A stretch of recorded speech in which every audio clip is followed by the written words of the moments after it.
You know, let me explain to you. Can I make a statement? It might land me at loggerheads, but you know I don't build by, I'm not the kind that just talks things unless it's necessary. Can I make a statement? We show everything from the Bible. The Bible is our guide, not prophecy. The Bible. So it means if prophecy is not rooted in the Bible gives you right to overturn prophecy and the prophet prophesying that prophecy. Are you aware? Okay. Do you remember when the angels were sent to go and destroy Sodom? Do you remember? Okay. The reason was because of the wickedness of Sodom. Do you remember? There's this guy, they passed by his house. What's the name of?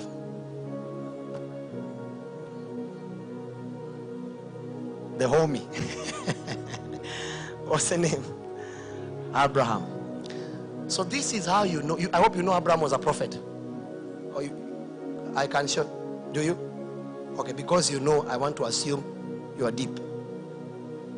And I know you are. I want to tell you something about how you judge a young prophet and an old prophet, but might be 30 years like Jesus, but he's speaking ancient things. Can I show you? Let me show you. No word comes from God without the hope of salvation. Please, let me repeat that statement so you understand again. There is no word that comes from heaven that God will ever speak without the hope of salvation. So you can be a prophet and you have seen how the nation is going to collapse, for example, or the church is going to collapse. Whatever you have seen is fine. The Lord bless you. The Lord does not show you. One of the signs of immaturity is the minute you see it, you leave and go to the toilet. I speak in parables about the toilet. And then you come back and you don't know that the dream has a part B. The part A is 7 fat calves. If Pharaoh would have left there and not have gone back to sleep, he would have had half knowledge. You're not hearing me. You're not understanding.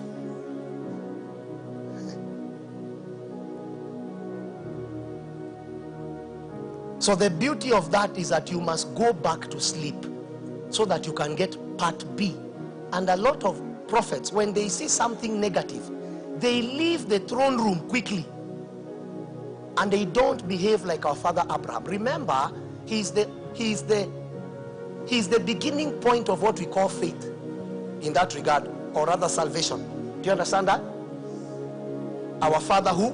Abraham. So you can equally tell the Lord will deal with you not any less than he dealt with Abraham. If you are in the faith, the kind of expressions that God expressed himself to Abraham, you are part of that view. It's just that you have not matured.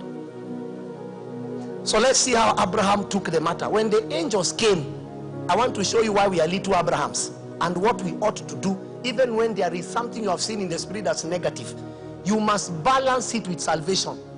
You must insist for salvation, not say it fast. You must insist and find out, is there any hope of? You're not hearing me. Huh? And I've seen a lot of people, they just come out like that.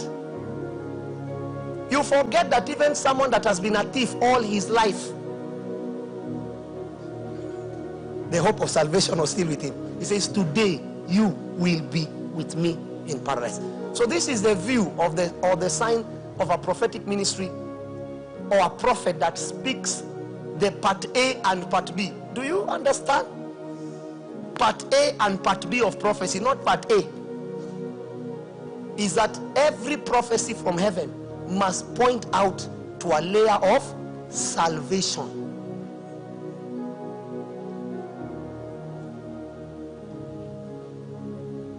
God does not sabotage if there is no salvation.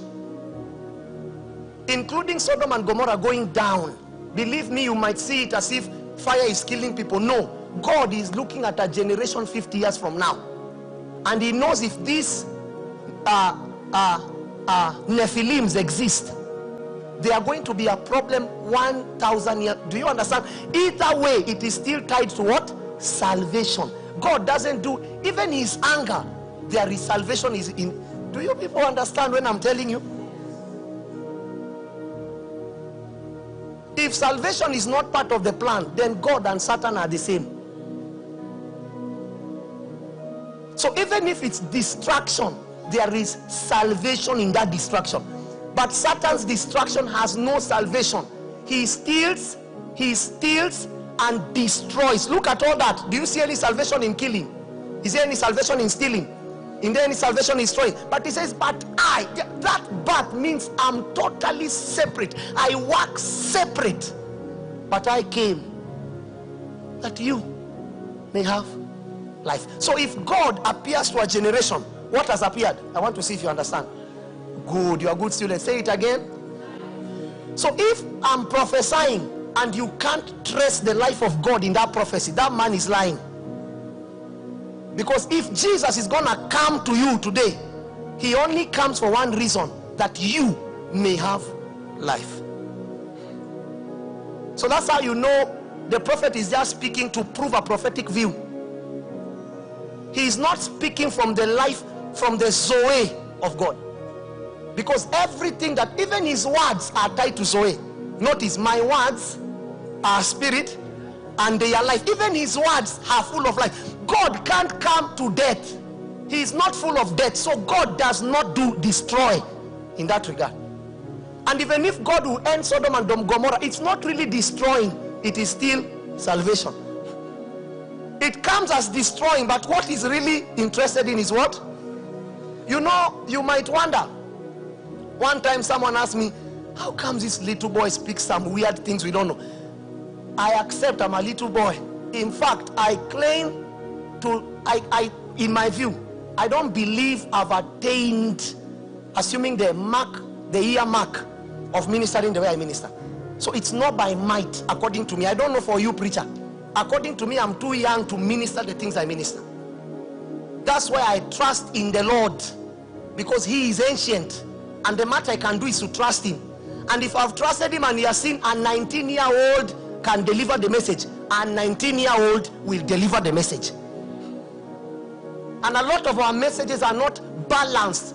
So the prophet has a dream and he sees how a nation will collapse, and he sees how the church will collapse, and how the Lord will judge the church. The question you should ask the prophet, what is the hope of that judgment? What is the hope? Where does God draw hope from that situation? Where is the hope? He says the hope is, he said to the righteous, there is always hope. It shall be well. So God cannot come with death in his mind, because he's not a spirit of death. So even if God is going to judge a matter, he judges the matter with what? Life. Say it. Tell your neighbor, God judges you with life in view. Life. Look at your neighbor, please. But when that life appears, it is so unique that it can kill anything around you. It's not really death. It is slowing you to speed you. It's not really denying you for denying. All things work together for good. That's God. But Satan cannot say all things. Now, let's change it. With Satan, all things work together for bad. Do you see it? But with Jesus, all things work together. So someone can even die in your home. There is no way God can use that to teach you a lesson. You're not understanding. He can't use that to tutamuonesha. Die. He is not a spirit of death. If the spirit that raised is a raising spirit, he meets dead men and raises them up. If the spirit that raised Jesus from the dead, not killed Jesus, shall quicken your mortal bodies. So that quickening earthly can appear as a loss of job. It's a quickening. God might see that on that Friday morning, because you like walking on the highway, a drunk guy will just come from somewhere and hit you, and God wants to use you for revival. So the only option for you not to be walking on that road at 7 a.m. is to lose the job.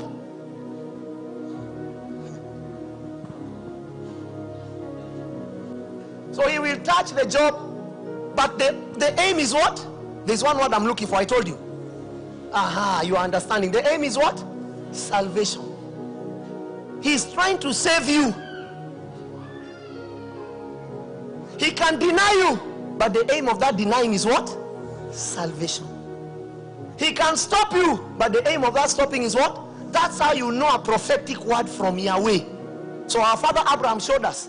When the angels came, our father Abraham showed who a prophet really is. A prophet is a negotiator. He negotiates. Even if the view came and he saw people dying and God sent the angel, the beauty of what God invests is that he is willing to negotiate for Sodom. What if there are 50 men? That's what you call a prophet. But it's not someone that sees how our people are going to die and then wake up and say, if I be a prophet, what does that mean for you? Did you negotiate for that? Did you find out whether really or God wanted an earthly intervention to stop that issue? And sometimes when I minister, I've received the privilege, you see, in the teaching grace, part of the things that you cannot work without, in fact the height of teaching grace is wisdom. And when a minister is ministering from the bowels or bowels of wisdom, you can tell a minister that has found the mark of wisdom and a minister that has found only knowledge. And then knowledge is divided into two. There is head knowledge acquired, and there is spiritual knowledge given. To you it has been given. Both are important, because I pray in the spirit, spiritual knowledge, and I also pray with, and so you can notice a person that is preaching from head knowledge. And by the way, head knowledge gives you the ability to quote scriptures. So the fact that we're saying Zephaniah 13:11, John 3:19, say no, that's head knowledge. Part of the things, that the abilities God gave your brain is to cram. It's an ability. God, that's why you're not a goldfish. God had the ability to make you forget after 5 seconds. He wants you to cram. So memory is part of the things that God gave you. But be careful of only using memory to show direction. I speak in parables to you.